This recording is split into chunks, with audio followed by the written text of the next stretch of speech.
Hello everyone, in today's video I will show you how to get your T-Mobile transfer pin step by step. So first of all, you can get it via the T-Mobile application on your phone. So you need to simply open the app, or you can also log in or sign in on the T-Mobile account in your web browser. When you are inside, go to the section where you manage your profile or the account settings. The transfer pin option is usually located in the security or the line settings area. Look for the option which is called transfer pin. This feature specifically designed for porting your phone number to the another carrier. When you select this option, the system will generate a temporary pin that you can use during the transfer process. So when you tap on the option of generate a new transfer pin, T-Mobile is going to generate a temporary pin code, which is usually valid for a limited time, only around 7 days.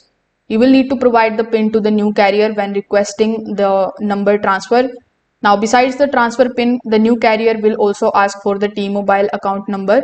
You can find the account number in your billing section or in the account details. Just make sure that you provide both the account number and the transfer PIN correctly to avoid any delays in the number porting process. So if this video helped you out, make sure that you like this video and subscribe to the channel. Thanks for watching.